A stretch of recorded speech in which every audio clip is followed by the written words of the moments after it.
I'm here this afternoon with Phil Haney, and it's a real honor and privilege to finally meet you. I have seen many videos done by John Wandalo and other people where they have visited with you, Trevor Loudon and others, and you have quite a story. I would like, if you don't mind, to begin at the beginning. How you came to be with the Department of Homeland Security. Kind of introduce yourself to my audience, if you would, please. Well, the Department of Homeland Security was founded in March of 2003. So I'm a founding member of the agency. We call DHS. And within that umbrella agency, there's 22 different subgroups. And one of mine is Customs and Border Protection. If you travel overseas, you come back either to a land border or an airport or even a seaport, you'll meet my colleagues. The blue uniform with the badge. Welcome to America, what was the purpose of your trip? And then stamp your passport and on you go. That's what I call washing the dishes. Everybody can do that part of the job, but there's lots of other portions of jobs within CBP that have to do with the overall mission, which is protecting our country from terrorism. My particular specialty was interviewing potential terrorists.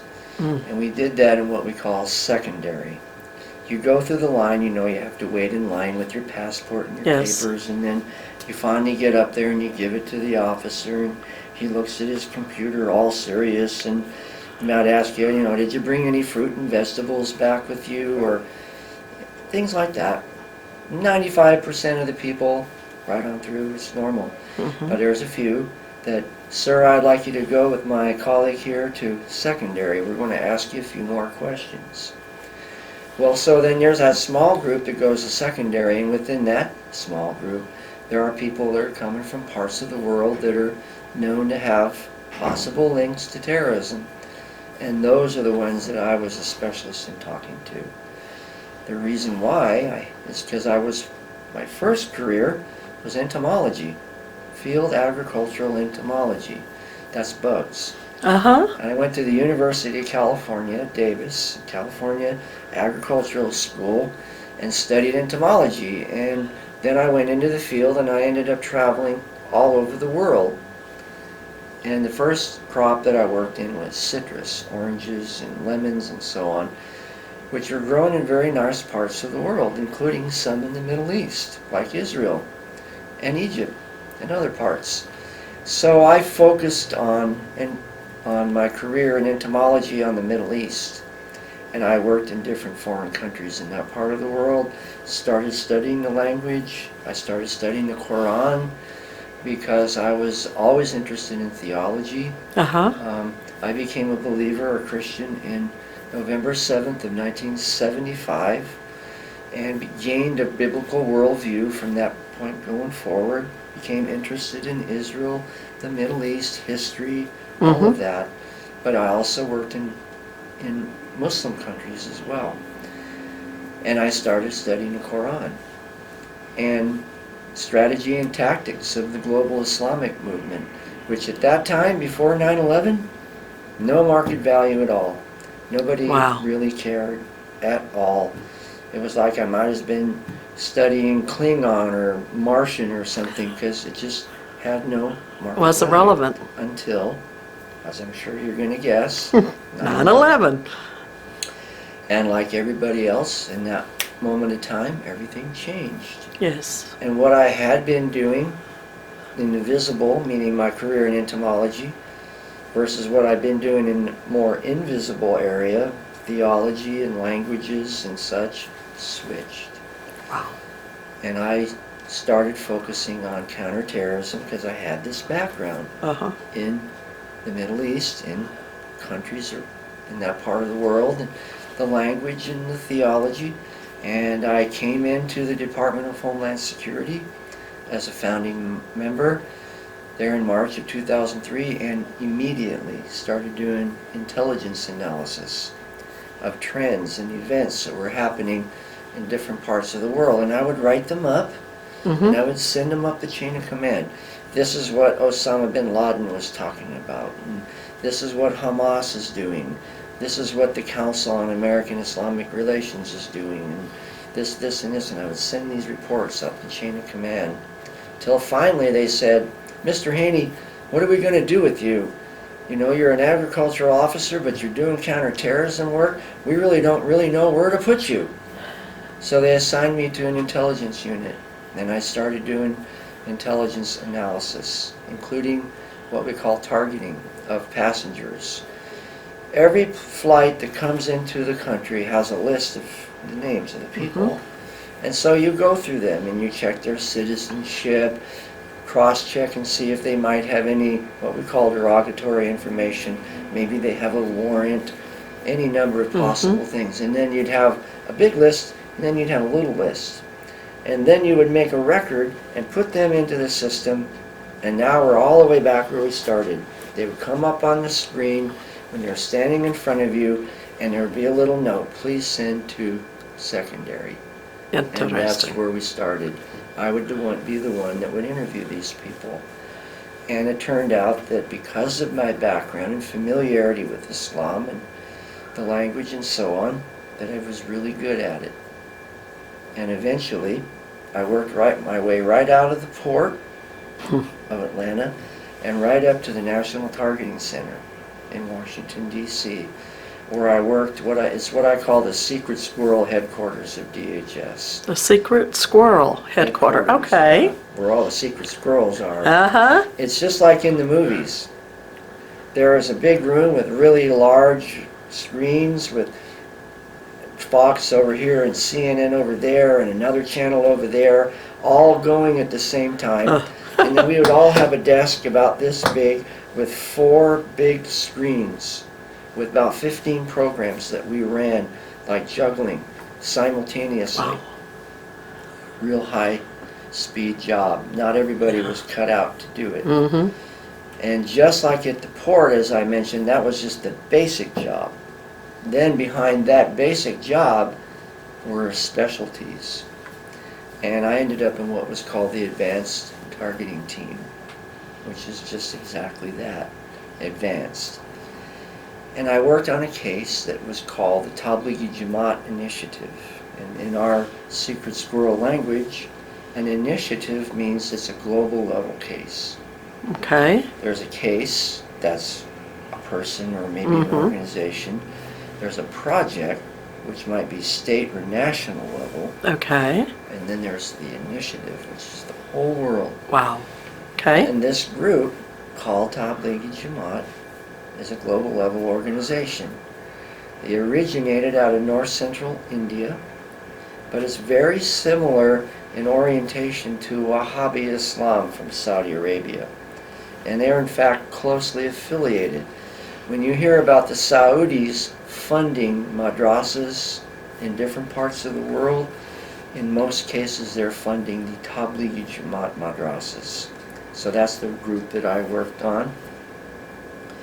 I had a database of about 1,600 different groups. Oh, that's a lot. And in the first 9 months of the case, the initiative, we had 1,200 law enforcement actions, which would mean either refusal of entry into the country, or a revocation of a visa, so you can't come, or a denial of what we call a visa waiver program. Those are the kind of things that I refer to when I say law enforcement action. In other words, we were doing exactly what we're supposed to do, help protect the country from people coming in that shouldn't come in. And on top of that, those 1,200 law enforcement actions, I was actually given a letter, which, by the way, is in the book that I wrote, you referred to earlier, See Something, Say Nothing. It's in the back of the book. I was given credit for finding 300 terrorists related to this initiative. Whoa. So we had law enforcement actions, Uh-huh. we had the finding of these terrorists, and everything was going fine, the way it should, until the State Department one day requests a meeting, which we had, and they came with 7 lawyers. They all came out of one wide van. I happened to be up on the second floor looking down in the parking lot, and they came out was like out. Oh, my. It was like Snow White and the Seven Dwarfs. 7 guys in suits came out. They all came upstairs. There were 3 SESs, that means senior level executives at the State Department. And they said to us at the National Targeting Center, State Department now talking to the CBP officer, we have concerns about your focus on Tablighi Jamaat because you may be violating their civil rights and civil liberties or their privacy rights by focusing on their affiliation with this group, Tablighi Jamaat. Interesting point. So they are outside of the United States, this They're foreign group. nationals, that's true. So how can you violate their civil rights? Well, what was emerging, some of the people listening might have heard, see something, say something. This motto that we hear at the airport, that came out of a program, a policy called Countering Violent Extremism. We call it CVE, where the official position became that essentially terrorism isn't really related to Islam at all, that they're hijacking the peaceful religion, and that if we just work with the moderates and be very careful not to offend them by using terms that they might be upset, like by jihad or Islamic terrorism or Sharia law or these other terms, that we won't see, a number of attacks will go down. What year would this be? Who would be president at that time? Well, this case that I worked on, I'm referring to, was started in 2011. The CVE program kind of rose up out of the water like a submarine in early 2008. It was called the Words Matter Memo. That's the first indicator, the first sign that there was this emerging policy. Of course, at the time, they didn't call it Countering Violent Extremism. They didn't say that they were going to be implementing an entire new approach to counterterrorism that wasn't based on law enforcement. It was based on a political, social political narrative. An agenda? An agenda? An agenda. Okay. Focusing on supporting and enforcing civil rights and civil liberties and privacy protection. Yes, that's what you said, foreign nationals. So that was the moment. That was in March of 2012 when this meeting took place between the 7 State Department lawyers and 3 SES executives with personnel from the National Targeting Center, which I was at. I never said a word the whole meeting. In fact, I sat over in the corner. I'm not even sure if they probably realized that I was the one who initially created the case, and that I'd been sent to NTC to work on it, because no one ever addressed me or asked me a single question. However, when I was in high school, back in the late 60s, and my dad gave me a piece of advice. He said, "Philip, I want you to take shorthand." And I took shorthand when I was in high school. And I became really good at it. So during this meeting, I sat and I took notes of the meeting in shorthand. Whoa. I never said a word. I was like the proverbial fly on the wall, except this fly knew how to write shorthand. And I took down the whole meeting. And it turned out to be incredible, important down the road, because about 2 months later, after this meeting in March, they shut the case down. The very same case that I referred to, with 1,200 law enforcement actions, 1,600 name database, 300 terrorists, all those things, and all that we were planning to do going forward. For example, people in our case, we found out at that time that 25% of all the people in the Gitmo were affiliated with Tablighi Jamaat. They were affiliated with Hamas. They were affiliated with Al-Qaeda. They were affiliated with virtually every known group that raises money for support of terrorism in the world. We found all this out. So despite all of that, they shut the case down. I didn't find out about it till I had finished my tour of duty at the National Targeting Center and gone back to my home port, and I put another component, another piece of the case into the system, working on it at home, at my home port. 2 weeks after I finished this portion of the case, I go on vacation. I get a call from my supervisor, Philip. They've deleted all the records out of the system. What? Oh. Yes, they deleted all the records out of the system. So Was there no backup copy? Was there no, is that was that the only place all this information was housed? Well, they say that nothing that's entered in the system ever disappears, which may be true. That actually remains to be seen, Okay. which is what I hope to do going forward if I'll get redeputized back into the Department of Homeland Security. That's one of the things I want to address. I want to be given the permission, the latitude, the job description to go find out where is all that information. I will also tell you, it's safe to tell you, that I gave it all to Congress. You have to keep in mind that I'm the one that had the case. So of course I had copies of everything, and I gave it to Congress. So they actually have it.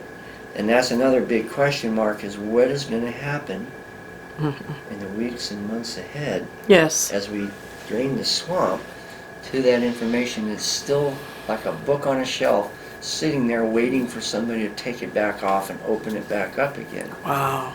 So they deleted the case. But to address your question, they remember what we learned in kindergarten?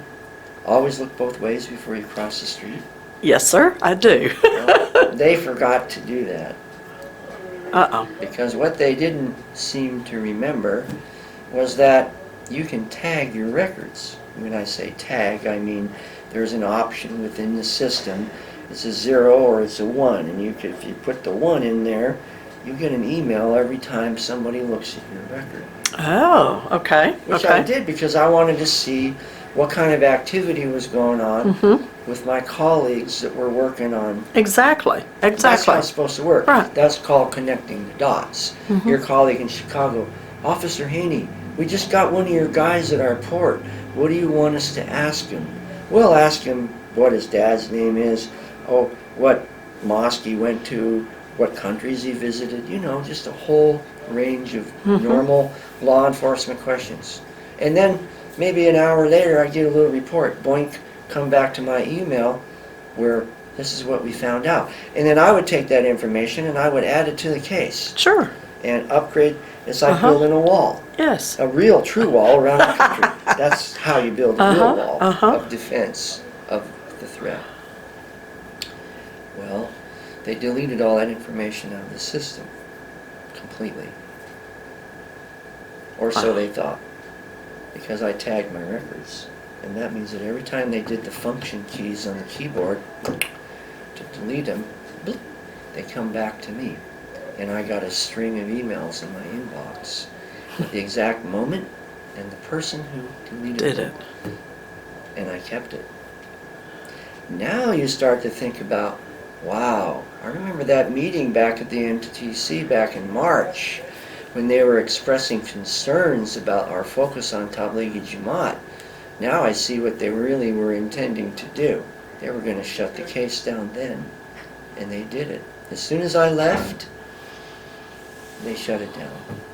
And then I found out after the fact that they not only shut the case down, but they didn't want officers like myself doing anything, period, related in any way to that case. So their solution was delete them completely out of the system. And maybe none of that would have really mattered. Of course it really is important, but for the sake of the discussion, maybe none of it would have mattered except for one big problem. San Bernardino. Yep. This happened in September of 2012. San Bernardino shootings was the 2nd of December 2015, about 3 years later. Yeah. I'm sitting there, as I always do, keeping up with current events. I'm in the process, literally at that time, December of 2015, of writing my book, because now I've retired. I retired July 31st of 2015.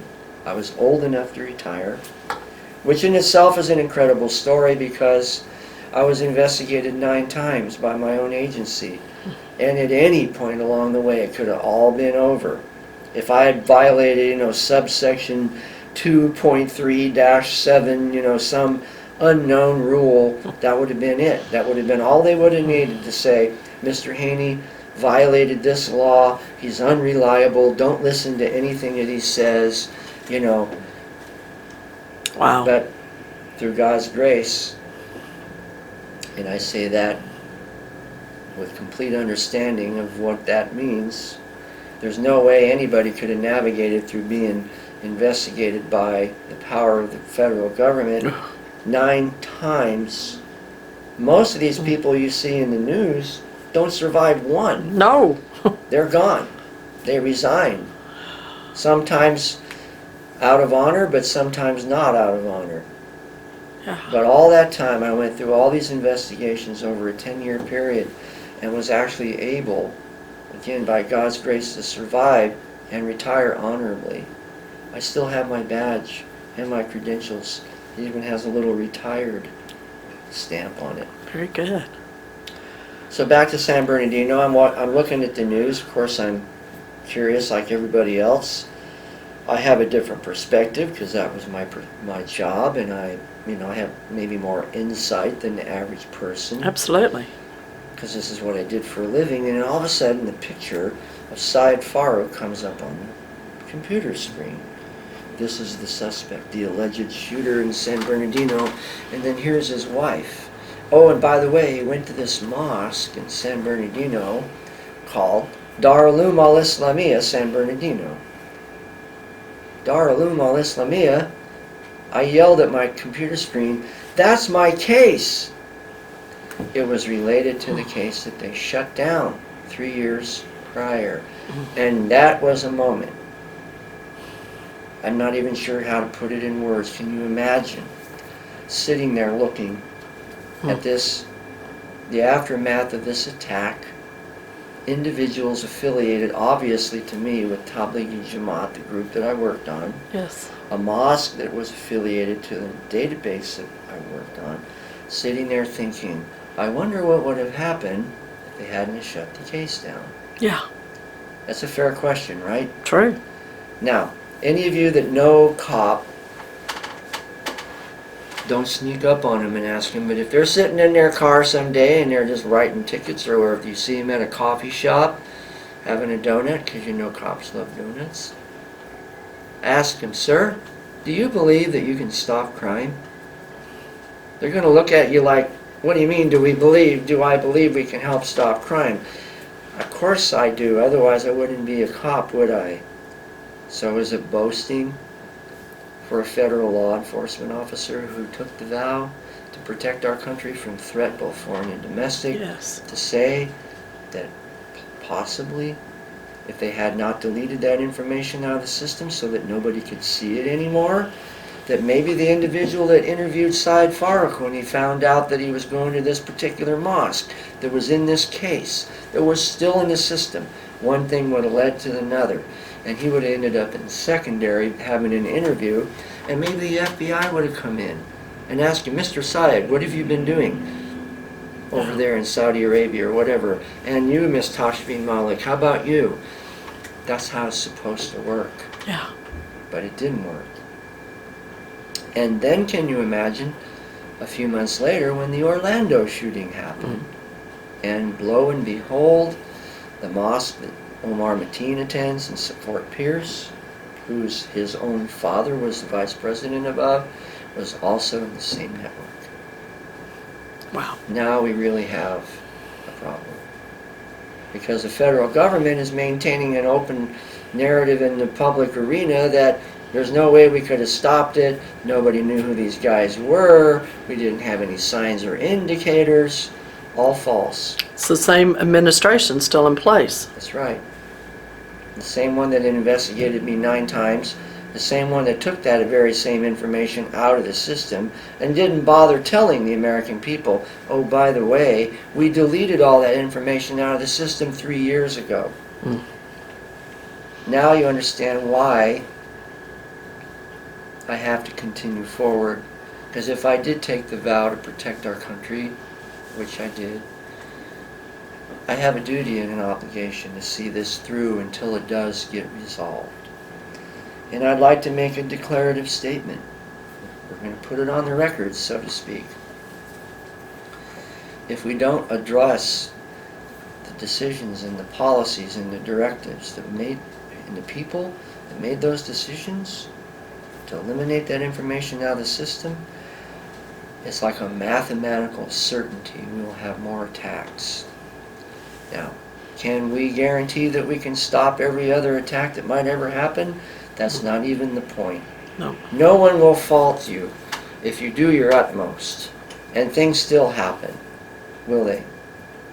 But you can be faulted if you're abrogating your duty and your responsibility, and you're deliberately eliminating information that, even if it only had 1% possibility of helping prevent attack, that's enough. Because if you have little kids that are playing in the front yard, and you have a good sturdy fence around the front yard, but there's still a 1% chance those little kids are going to get out into the street and maybe get hit. Is it worth the risk to you? No, because if there's a 1% chance, that means almost 4 times a year they're going to get out. So that means it's very likely they're going to get hurt. Yeah. So even if it was only 1% chance that it could have helped stop it, that's more than enough. It is an unwritten rule in intelligence: you never delete intelligence information from the system, because it's like Columbo. Here he finds a little gum wrapper on the floor, and all of a sudden he breaks the whole case because he starts at how'd that gum wrapper get there? You know, you never know what piece of information is going to help you break a case, so you don't destroy any of it. And eventually, if you keep adding enough information into the picture, Completes the picture puzzle. draws itself. There it is. I call it emerging out of the fog, like in Master and Commander, where the French ship snuck up on the English ship, and all they saw when it was too late was those flashes of the cannons just coming out of the fog, and then the next thing, here comes the cannonballs. We're supposed to be helping protect our country. There shouldn't be any limitations on the kind of information that we gather up and collect and put into the system, so that everybody who works in the Customs and Border Protection or the intelligence field has access to that information.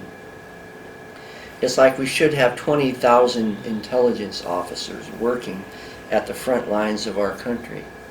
But if you prevent them from talking to one another, and in fact tell them you yourself will get in trouble if you start asking these kind of questions, then what do you think, what kind of detrimental effect is that going to have?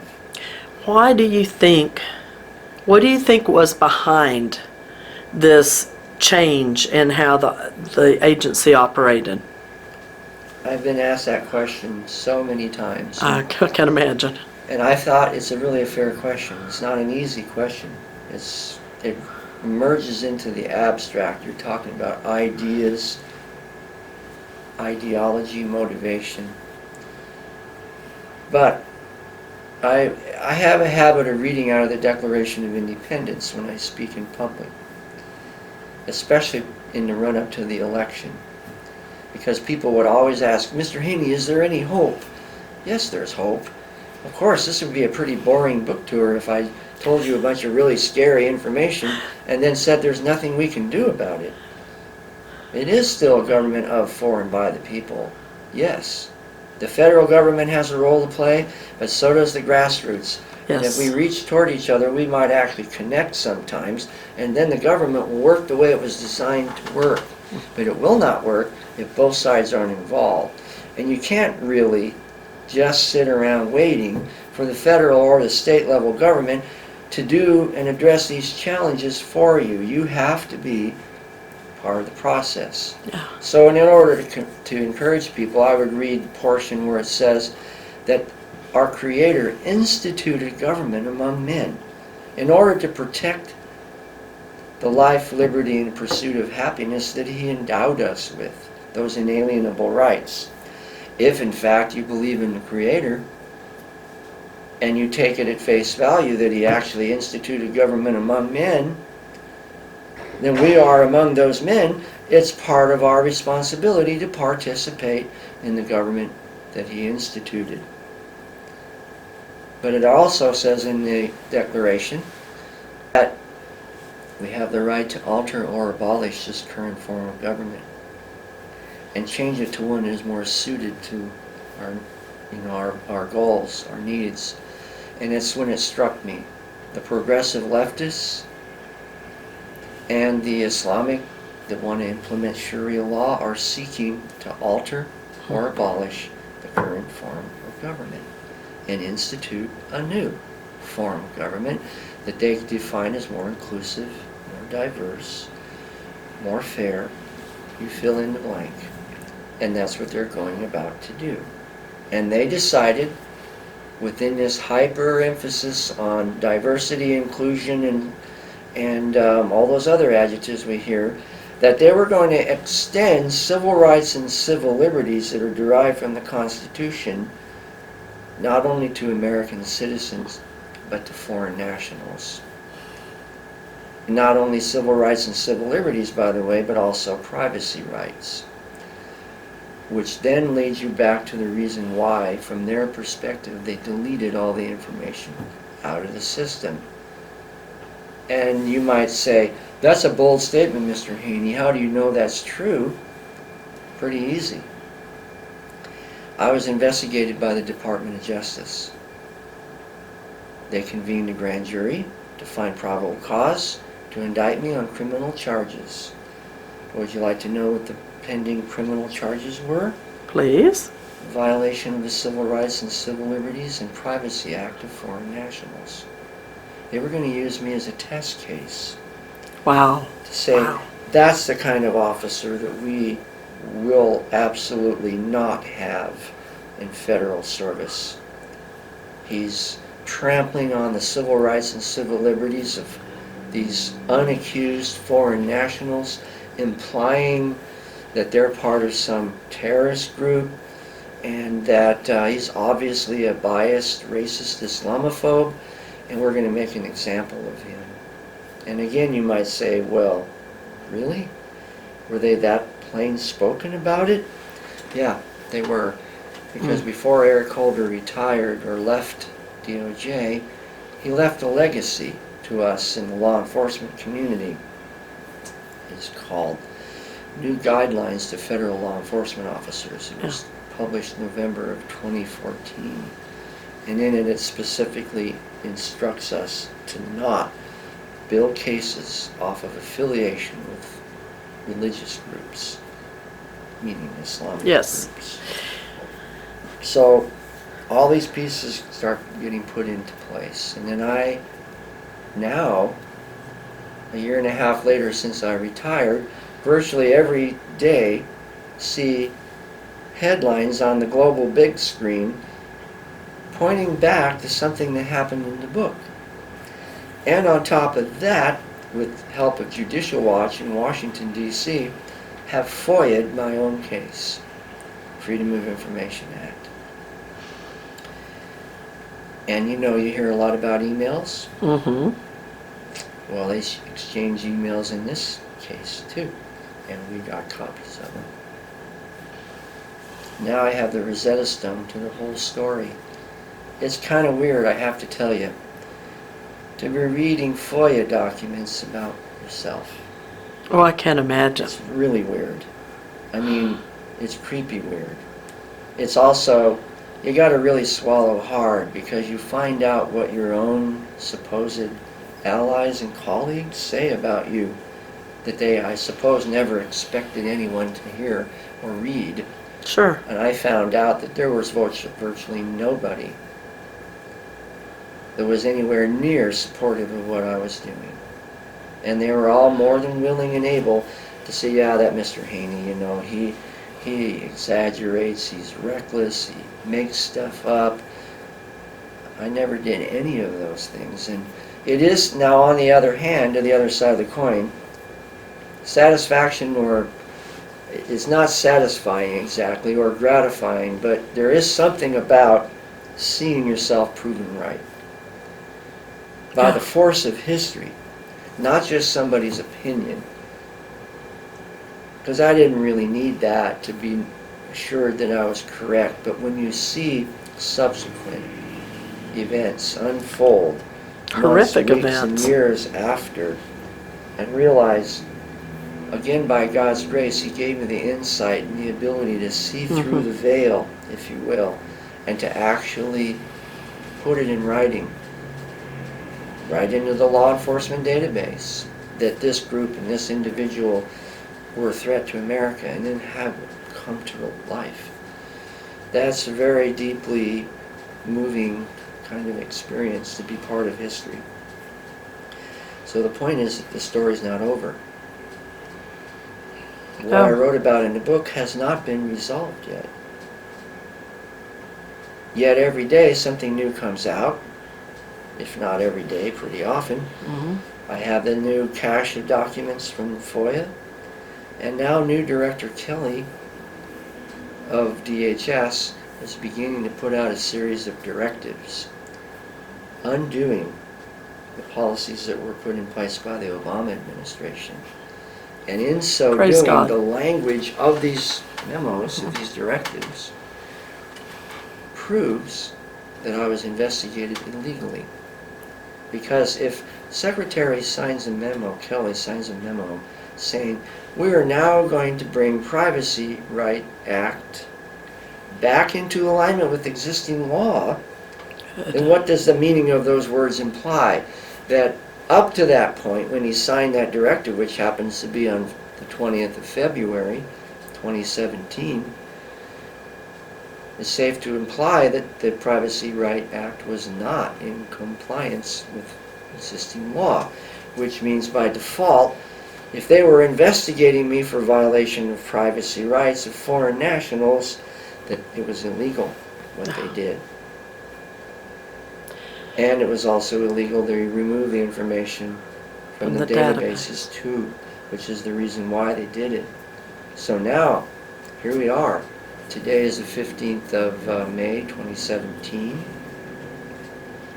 This story is like a balloon. It just keeps getting bigger and bigger. I don't know how big this balloon's going to get. But it seems to me it has a nature that it won't pop.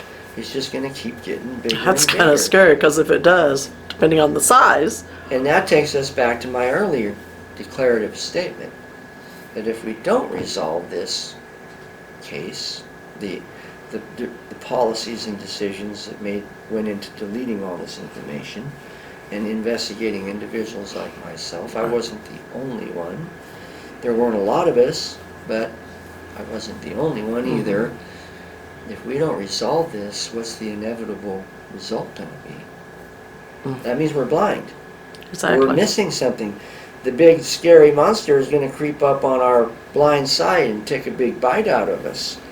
So the way to resolve this is take the blinders off, Absolutely. take the handcuffs off, and let guys like me do the job that we took a vow to do. Fortunately, it's not really that complicated.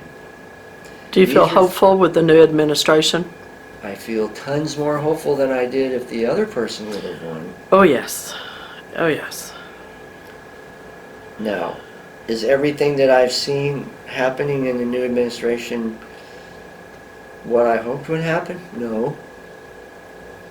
However, in comparison to what it would have been, sitting here telling this story now would have put me in threat. Yes, it would. Yes. It would have to. Mm-hmm. Again, you say, Mr. Haney, that's a bold statement. No. No. I Mm-mm. saw them in action. They investigated me 9 times. They would find some provision, some way. Besides that, just filing a lawsuit or serving a subpoena to somebody messes up your life like I can't tell you. Yeah. And it makes people afraid to be around you. Mm-hmm. All this time I was going on, people believed me because I don't lie. I don't exaggerate. But let's be honest. Even if it was a little teeny one floating around up there in the old noggin, there was still at least a little tiny question mark. Is Mr. Haney really as certain about this whole story as he seems to be? Is there really just maybe a tiny bit of possibility that he's got it a little bit mixed up and that they're actually right and he's not? The way that I realized that was when all of the investigations were concluded between the 27th, 28th, and 29th of May in 2015, coming up on 2 Wow. years. When I went through a 3-day marathon with Internal Affairs CBP. They had stacks of binders, 3 or 4 of them this thick. Mr. Haney, look at all this information we got, and that's not even all of it. They're implying, we got you. Just why don't you just finally admit it? You know, you did this, this, and this. When those 3 days were over, and no matter how many different ways they tried to get me to catch myself and make a mistake, I didn't have to worry about it because I just kept telling the same truth over and over and over. And finally, when it was all over, and I knew that it was really going to be all over, I was only a couple months from eligibility to retire. And when I stood up and shook these people's hands and looked at them eye to eye, because after all, we're all cops.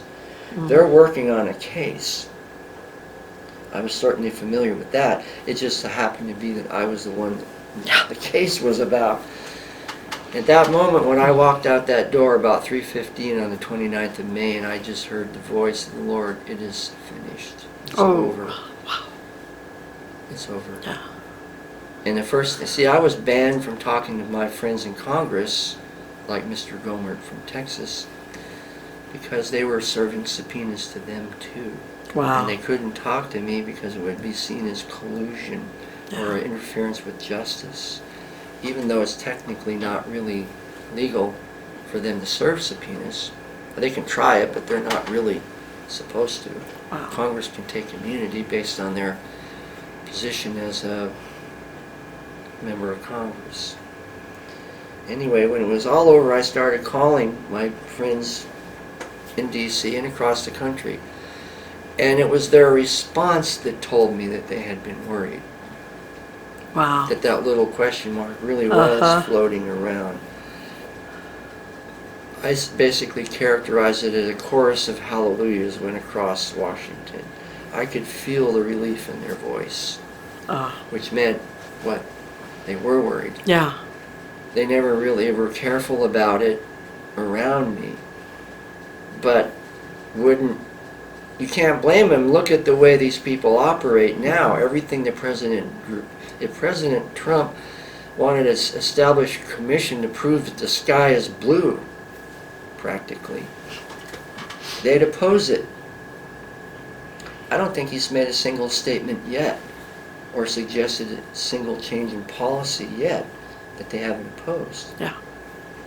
And so can you imagine being investigated by those kind of people when there was no restrainer, nobody looking over their shoulder, no concern about that President Obama would tell them, okay, that's enough. None of that existed. Where did you find the strength to walk through this? The same place that Daniel found it and Joseph found it and all that great cloud of witnesses that we hear about in the Bible found it. It certainly wasn't from my own capacity. I was willing to participate in the process. You do have to be willing to participate and endure it. Yeah.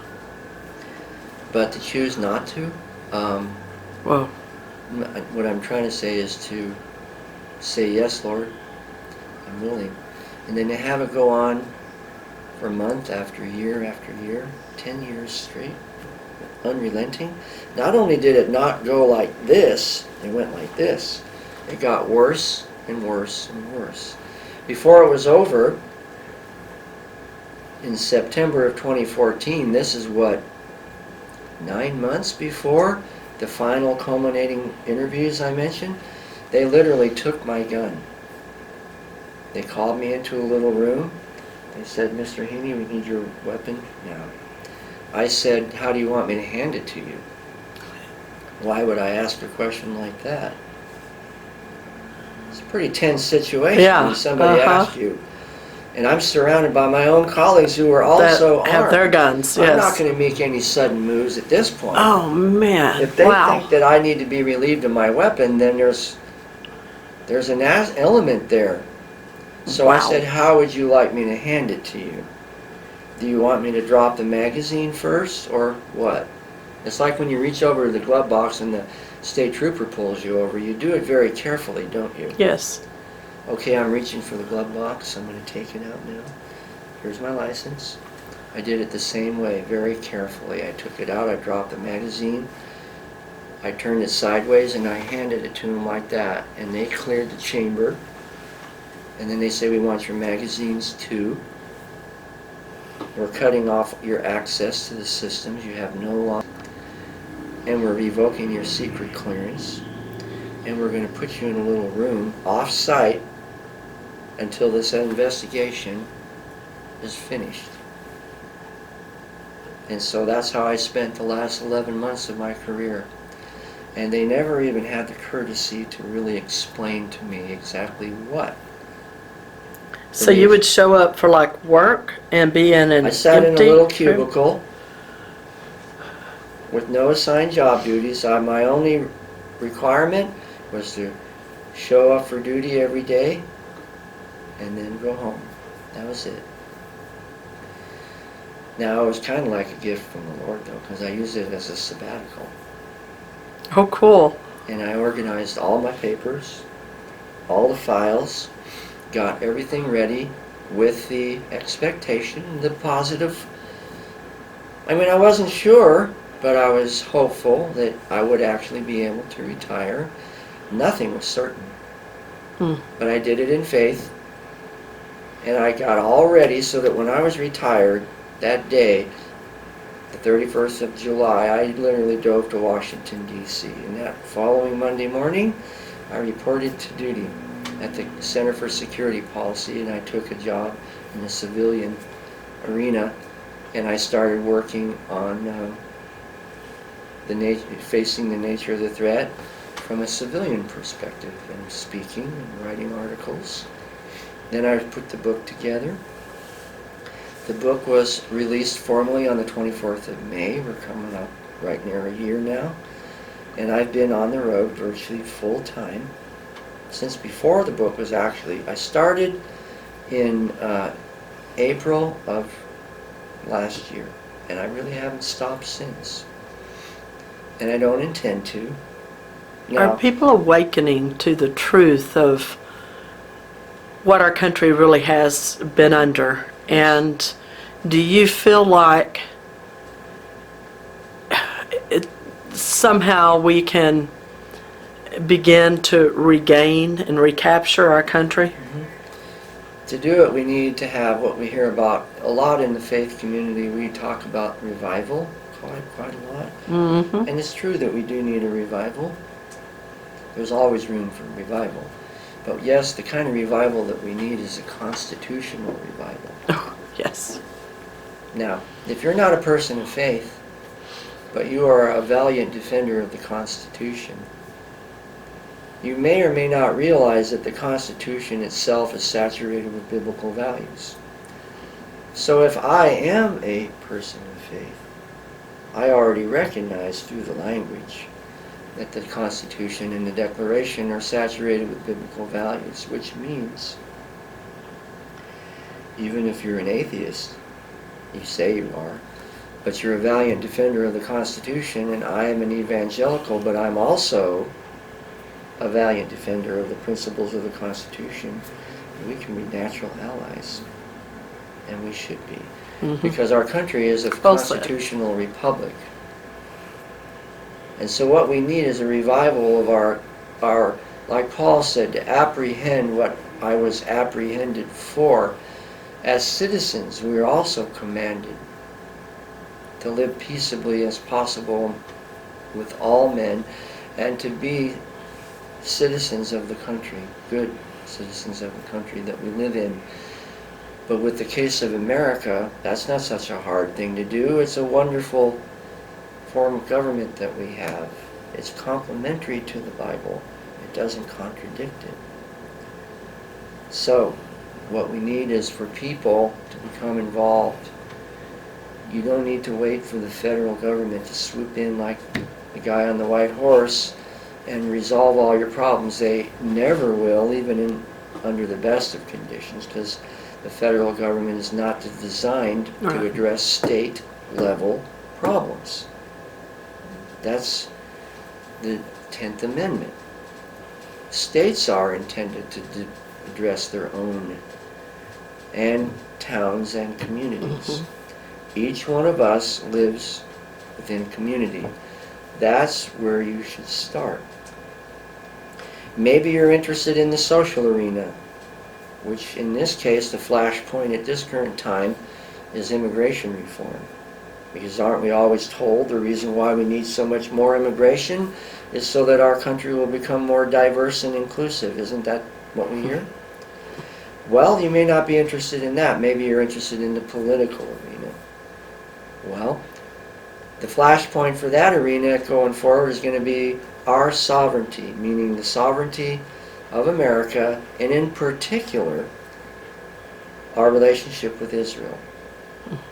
Simply because we're told by every country on the face of the planet that we don't have a right to move our embassy from Tel Aviv to Jerusalem, because people might get offended and trouble might erupt.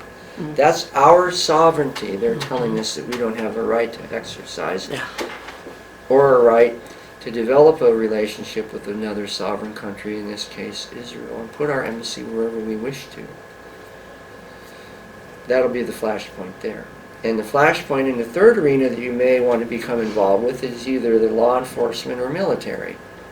And the flashpoint for that will be the designation of the Muslim Brotherhood as a terrorist organization. Yes. If we fail to do those things, we are going to continue to wallow in the uncertainty that we have been wallowing in. And building a wall won't be a total waste, however. It won't accomplish what we hope it will accomplish. It'll actually wall in a lot of terrorists that are already within our country. Being an agricultural entomologist, I love to use examples from gardening and farming. You have a wonderful garden out back, perfect soil, everything's just growing hunky-dory. You build a nice big fence all the way around your 1 or 2 acre property, so high that deer can't get in and they won't eat up your garden. But you neglect to do one other very important thing: weed your own garden. What will happen to your garden if you refuse to weed it? You won't have a garden. It'll take over everything. Yeah. Because weeds grow faster than the vegetables do.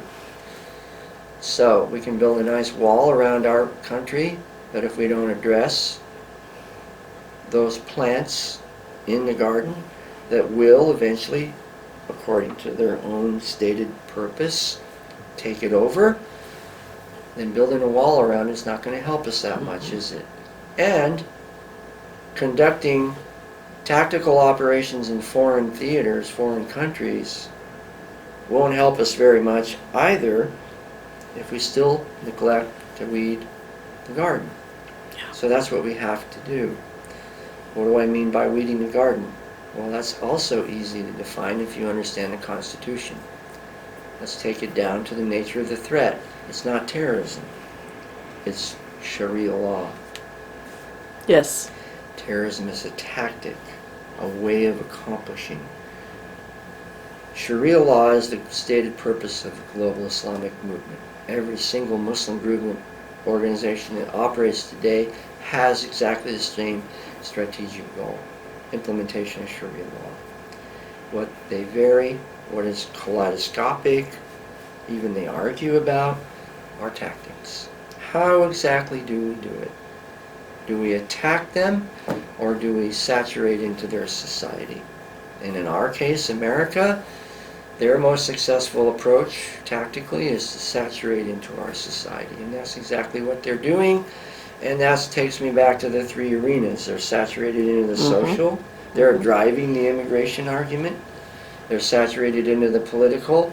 They interfere with political decisions all the time. And they're saturated into the law enforcement arena too. They're constantly opposing training programs. Anything that tries to put the spotlight on the true nature of the threat, they are there like that, trying to shut it down. Those groups should have no voice whatsoever in our culture. Why?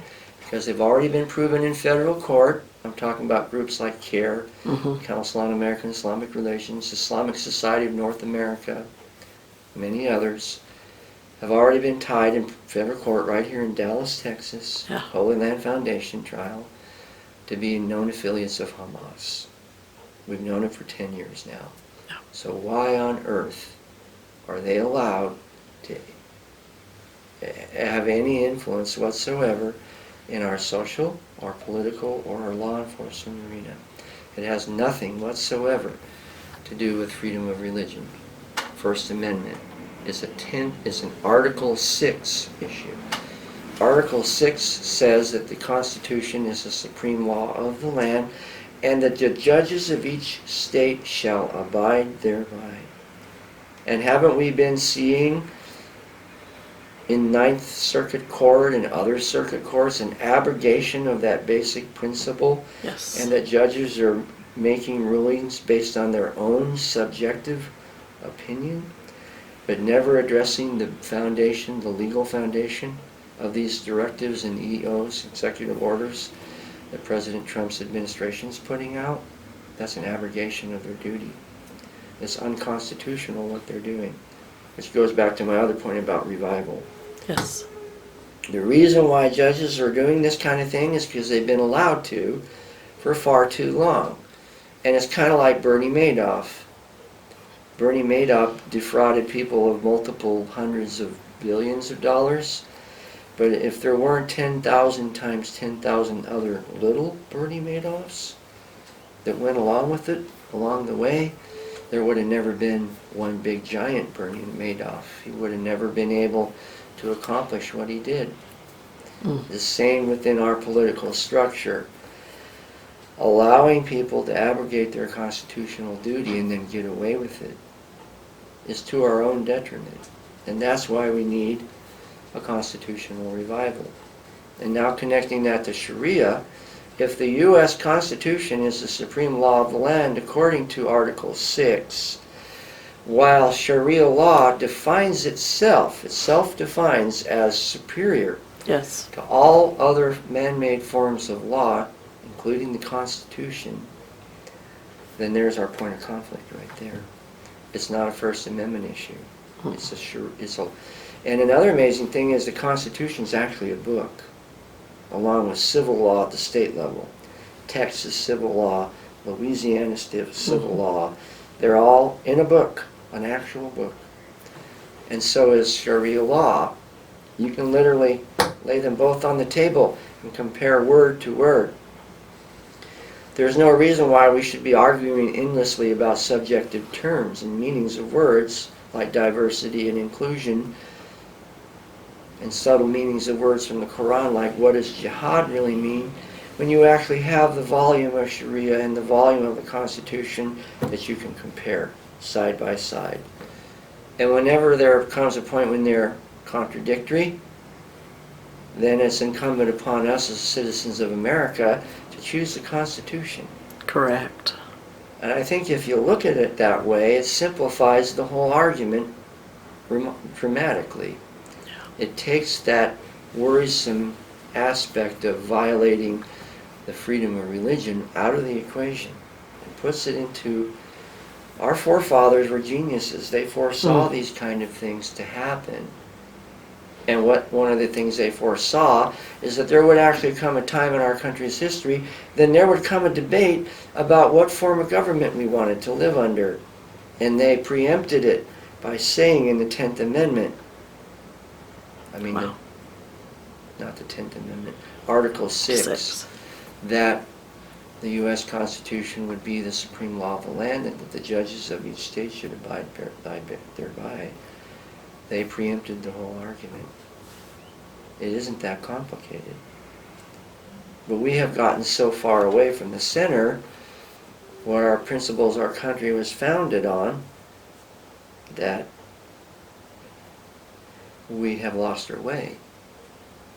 And I would also like to express what I hope is a charitable admonition, that if we are going to find a revival, both in the secular arena, the constitutional arena, within the community of faith as well, that the people that are going to lead that will be the pastors and leaders of the church.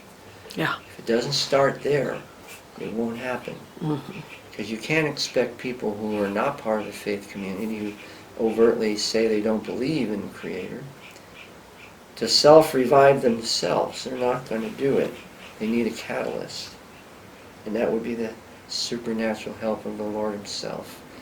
And I don't think in our lifetime, I was born in 1953, that we've ever seen a more spectacular example of the intervention.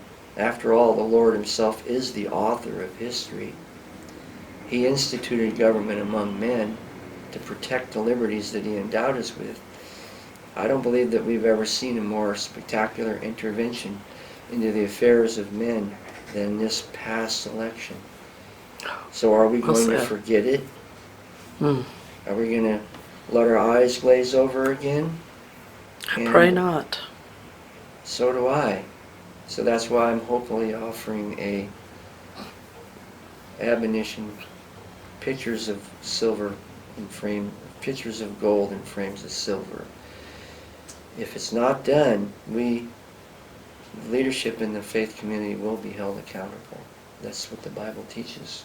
Yeah. Because unto whom much is given, much is required. Yes. Which is back to my vow.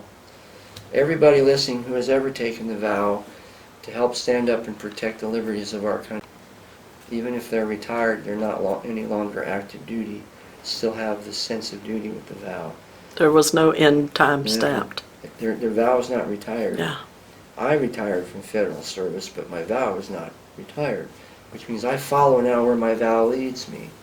And if my vow leads me where I get redeputized again, I will do it. If it doesn't, and I find myself to stay in the civilian arena, I will find another way. But I have to take this information that's been revealed in the last few months regarding the Tabligi case and the San Bernardino shootings. I have to take it forward because I'm a steward of the story.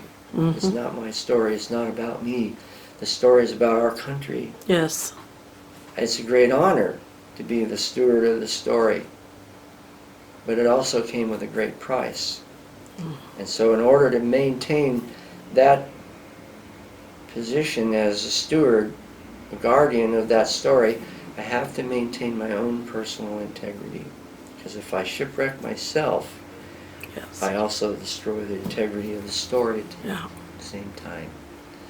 So if those of you that are listening believe in prayer, which I'm sure you must, I'd like you to attach a word to your prayer for me, and that simple word is integrity. Pray for my integrity, because with integrity, no weapon that is formed against you can prosper. However, if you don't have it, nothing will protect you. You cannot insulate yourself from these forces without integrity. Wow. Well, quite a story. And such a, but it's not a fairy tale. It is reality. It's truth. And this is history. yes. We often wonder, I wonder what it was like back there in the Civil War days or the Revolutionary War days or We're living them today. something. You don't really have to wonder. Yeah, it is Because today. it's just like it was then. Yes. And it'll come out the same way as it did then. It'll be ordinary people, plain and ordinary as you can possibly be, not 9 foot tall, don't Right. weigh 300 pounds, have to take out the trash and do the dishes just like everybody else, that have this grace, this ability to stand no matter what, having done all to stand. And those are the ones that it talks about in Daniel that will shine like the stars in the firmament when the Lord comes back and says, what did you do with the talent, the ability that I gave you? Well done, my good and faithful servant. Or, not so much. Yeah. And many will go away sorrowful, because the Lord never leaves himself without a witness, and he always provides plenty of opportunities for people to be notified or become aware of. This is something that you need to do. Yeah. It's for you to do. No one else can do it. And I would pray that all of us would seek that. What is our destiny? What are we called to do? Represent him in this world that we live as citizens of a coming kingdom, who also demonstrate that sense of destiny and integrity by representing here in the world that we live in now, representing the values. After all, it says he's going to establish a government, and it will be upon his shoulders, and the end of it, there will be no end to it. So government is important. Yeah, it's one of the first things he put together. And so are boundaries, Yeah. by the way. Oh, yes. That could be a whole nother topic They we could certainly talk about. Because, for example, if you're seeking refuge in a sanctuary city, how do you know when you've arrived in the sanctuary city? It's called the city limit. As soon as you cross that imaginary boundary that defines San Antonio or Texas or Dallas, Austin or Dallas, you know you're in Dallas because you see the little sign that says city limits. And that once you're on the other side of that sign, you are in your sanctuary and you're supposedly safe. So borders are very important, aren't they? Yes. Just depends on how you define border. Well, I'm looking forward to hearing you this evening. I appreciate your time this afternoon. Wow. I hope everyone that's listening takes to heart what was shared, because the battle has only yet begun. It's true. All we've done with this election is to be able to see a more clearly defined battlefield. Yeah. Before, we didn't even know where the battlefield hardly was. Most people didn't seem to. But now we've had a boundary drawn around the battlefield. Yeah. What is it? Standing, having done all to stand. Stand for what? Constitutional principles. And augmented with, compatible with, biblical principles. Yeah. Yeah. Our country needs to awaken. Yep. Yeah. If we do, we'll do what Abraham Lincoln said. The dogmas of the quiet past are inadequate for the stormy present. The occasion is piled high with difficulty, but we must rise with the occasion. As our case is new, so we must think anew, and we must act anew. We must disenthrall ourselves, and then we shall save our country, the last best hope on earth. Amen. Amen. Thank you so much. You're welcome. Appreciate it.